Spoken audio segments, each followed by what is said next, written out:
Good morning, everybody.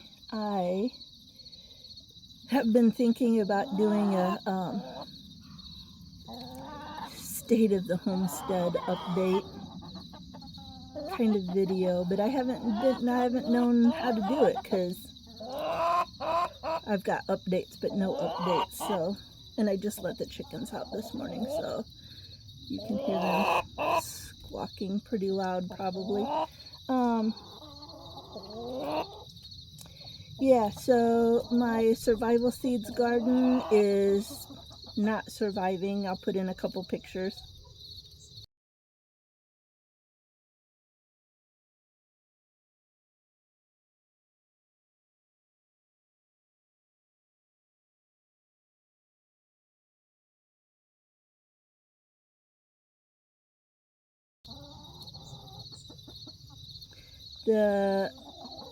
I got some peppers for the first time ever, and of course I didn't get them picked, so I'll pick them for the seeds.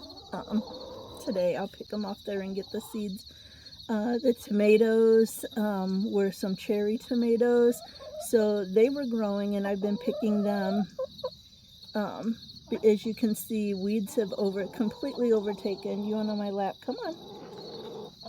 The weeds have completely overtaken them. My little garden area. So yeah, not really a garden this year. The wave petunias live through everything.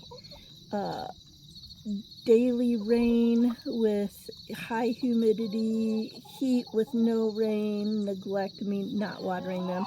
Those wave petunias did a good job. Everything else, not so much. You know, I think it's important to, like, if you want a homestead, I encourage everybody. Yes, I knew you'd end up here. I knew it. It's good to see you. I know. I haven't seen you. I haven't sat down and had you on my lap for a while. With molting going on. I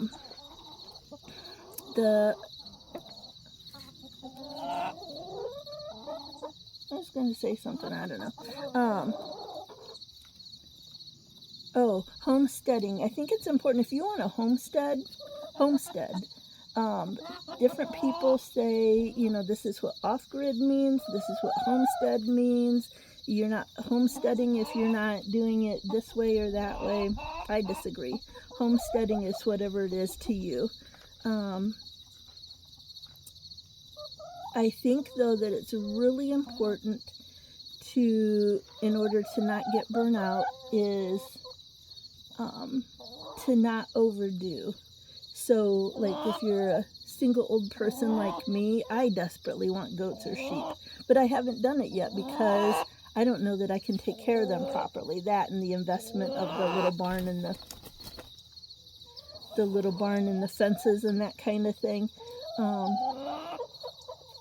But I encourage you to do your homesteading, but in small amounts. Don't just jump in right away and get Noah's Ark if you're not Noah and if you're only one or two people.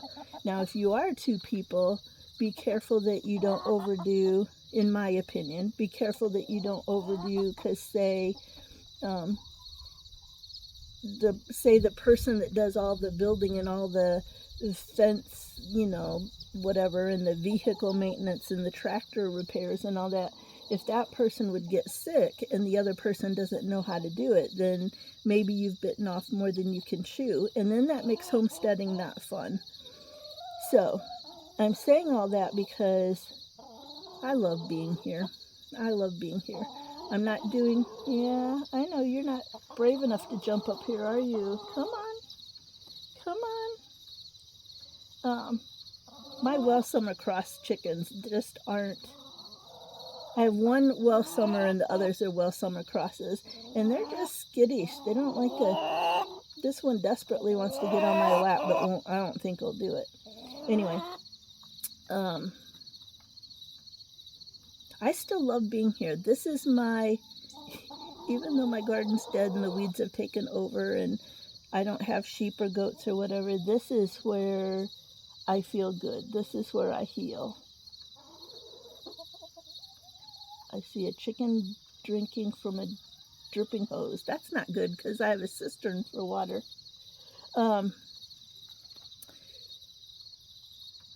Boy, this is a mess. This is gonna be more rambling than normal.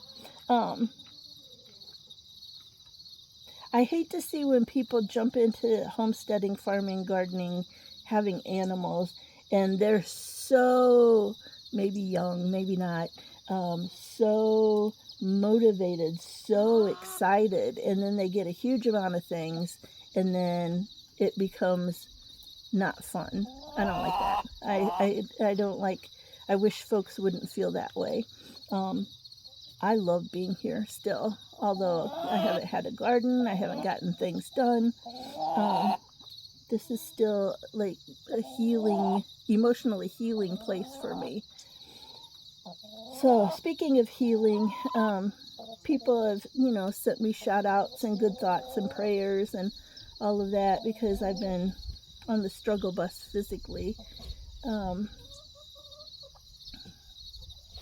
It's even hard to explain. There is something that runs in my family, my maternal side of my family. My sister and I are convinced. My grandmother, some kind of autoimmune-ish kind of thing. We're convinced my grandmother passed away from it. We're convinced my mother passed away from it. My sister has it. Her daughter has it. And mine flared up in 2021. And I thought maybe I was passing the most of it. You want me to move my legs so you can get up? There, come on. Hi. Mine flared up in 2021, and over the last year has gotten really not good. So today's my birthday. And exactly a year ago for my birthday, I took off for the first time ever. I took a vacation day for my birthday, and I went to Seneca Rocks and walked around, and I went to Triangle Cave, and looked for rocks in the river, and I wasn't feeling the best. I was feeling kind of old and decrepit, but I wasn't feeling like I have been lately. So this last year has been a nosedive for me. Oh, it lasted all of 2 seconds. It's a miracle.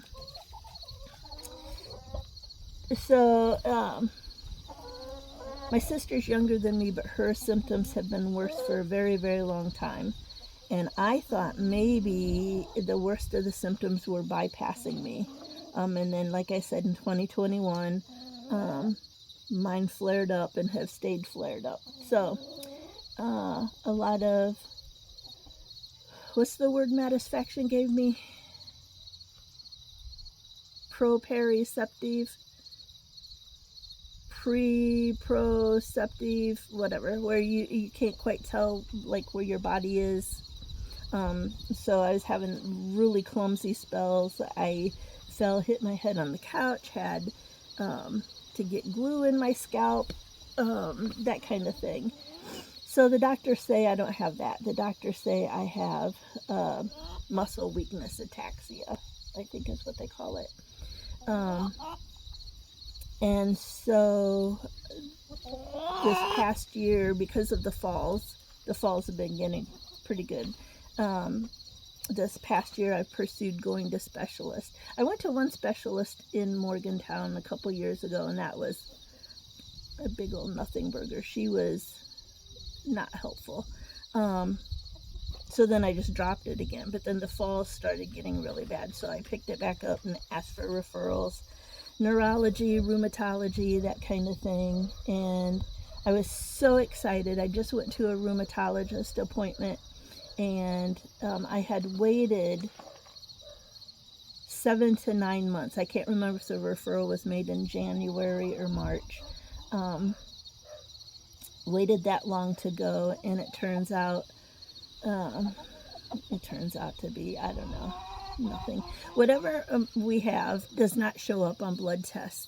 So they're testing me for MS, myasthenia gravis, Sjogren's, rheumatoid, lupus, all of those things, fibro, all of those things. They've also tested me for all of the Lyme, Rocky Mountain spotted fever. There's another one I'd never heard of. Every test that my sister has, every test that I have, turns out to be in the normal range. And so here I am, taking many more tests and still no answers. So there we have it. Although the MRI on my lumbar spine and the spine, the cervical, I want to call it the wrong thing, the cervical and the lumbar x-rays and the lumbar MRI show huge amounts of damage in my foraminal openings. There's the little openings in your vertebrae that the nerves come out of, in my facets. So your vertebrae is like this, and then you got these two little bones on back. Those bones, I have a whole bunch of deformed ones. I have spina bifida occulta, which I knew about. So that spina bifida when you're born, but mine was closed. It wasn't open, so it didn't require surgery. Mild scoliosis, I knew about that. But all this degeneration I didn't know about. Decomposing. My spine is decomposing, and everything says probably from rheumatoid or inflammation. And then in my cervical neck, I have the same kind of problems. The openings that are closing and the deformed facet bones and all of that. I also have subluxation, and it's where your actual vertebrae has gotten knocked off part way out of line. So I've got that. I have 2 mildly bulging discs in my lumbar, etc., etc. So when I went to the rheumatologist, I was excited to get some information about, I don't like medications, but what medication can I get on to stop the inflammation that's causing all the spine damage? But they wanted to talk about all my other joints, not about my spine. So I do have another neurologist appointment to go to later this month. I can't remember the date. And I'll see if he wants to talk about the inflammation or whatever that's causing the spine decomposing stuff. So there I am. So I'm just telling you because I know a lot of people, I've been in people's prayers and thoughts and shout out lists, and Wendy, yes, Wendy and Deb, I'm going to ask for more help, especially since I found out about the subluxation thing in my cervical area. Yeah, I will ask you for more help if I have. I won't move my wood stove and my washer and my furniture all by myself anymore. I'll ask you guys for help. So there we are. I've had nerve conduction studies kind of recently. Those are all normal. So everything that feels like neuropathy doesn't show up on those EMG and nerve conduction studies. So it's just a mystery. And my sister and I were hopeful that if I had new doctors and new tests, that they would come up with kind of an answer for us. She's been on, I shouldn't tell too much of her story, I guess, but I'm going to say she's been on a variety of medicines and infusions and different things, and nothing has really helped her either. So we were hopeful that my new doctors would say, oh, this is the disease it is, and this is the medicine. No, that's not it. So I currently have FMLA at work where I can miss a certain amount of days, which is good because some days, you know, my arms and legs and things just don't work right at all. So I'm covered at work, but I hate missing work. I like full paychecks. I miss the kids when I'm not there, but it's been a struggle. So here I am puttering along. You know, I know some people knew about my upcoming specialist appointment, and so it turned out to be so far a nothing burger. Everything still tests in normal ranges, and it tests negative for whatever, like Sjogren's or lupus or the tick-borne things all test negative, or all my other blood work tests in normal ranges. So here I am. I'm just an oddball, which I think we already knew. I'm outside the box, which I think we knew. Anyway, this is a lot of rambling, and I'm sorry, because I don't know how to put it in a linear order. I don't know. I do know, even though doctors say it probably doesn't happen, I do know for sure that whatever it is has gone through my grandmother, my mother, my sister, her daughter, and now is going through me. So, the worst part, so right now I carry the diagnosis fibromyalgia. And if anybody has fibro or something like fibro, and if you get traveling bumps, I call them traveling bumps, so they feel kind of like swollen glands, extremely painful, makes my muscle hard to work, like it's like, let me get on this side, there's a bump, there's a bump, there's a bump, there's a bump. All these extremely painful bumps way down in there. They started in my legs, and I thought my cellulite was sore, but they move around to different parts of my body. And right now they are in my bicep, and they are so painful. Ibuprofen barely touches it. I don't want on prescription pain pills. Ibuprofen barely touches it. Ice helps a little bit. So if you've had fibro and you've had any luck with these, if you've had these painful bumps way underneath, I've had to ask doctors to try to feel for them. And I don't think doctors can, because you have to push kind of hard, and they're down in there, and they're like the size of peas. If you've had any luck getting that pain to go away, let me know what you do. I do sleep on ice, fall asleep with ice under there so that I can try to get up in the morning and not have as much pain. But ibuprofen doesn't seem to help at all. So, I don't know. The plan. What is the treatment plan moving forward? I've still got some doctor's appointments coming up. I'm trying to eat better, cut out more sugars. I can't quite let go of the carbs. I love my macaroni and cheese. So I'm trying to eat far less sugars.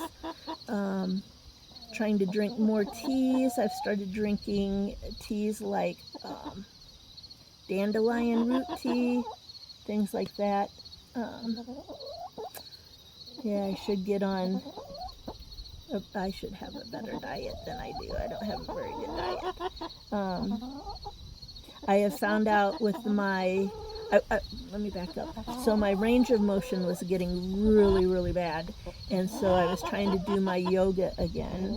And when I found out about what was happening in my lumbar spine, I realized that doing the cat-cow pose, the one that's like a back bend, the cow pose, I'd been trying to stretch my back by doing kind of like back bend-ish movements, not a back bend. I'm 61 today. I wasn't doing back bends. But those were making it worse. And I thought that stretching was making it worse, but then I thought, well, no, that's just because I'm so decrepit right now. And then I found out that the foraminal openings would get irritated by that kind of movement, probably, according to people on Dr. Google. So, yes. Hi, honey. Are you miserable because you're losing all your feathers? You're half naked, aren't you? Yes, you're half naked. Hi, it's good to see you. Good to see you. So I am trying to be more active and get more stretches and get that range of motion going again. Well, hello, Jealous. Hello, Jealous. So yeah, if this sounded pitiful and pathetic, I'm sorry. I don't want people to pity me. I'm still trying to putter along and do the things I was going to say that I want to do. I wanted to have a garden, but I'm still trying to putter along. I do get a little sad after doctor's appointments. You know, I spend that time in that driving, and then it ends up being not helpful. But overall, I'm still pretty optimistic. Things are just a struggle to get things done. So, yeah, that's the update. And I'm sorry I rambled. I'm sorry I rambled so long, but it's really hard to put it in any kind of order. So keep sending me good thoughts. Keep, praying for me, sending me good thoughts, and I'll keep plugging along. And I am sorry that I haven't put out videos. I'm sorry that I haven't kept up with your channels. Yeah. That's the state of the homestead, September 5th. I'm 61, a year closer to legal retirement. That's the state of the homestead. And I'll see you around. Take care.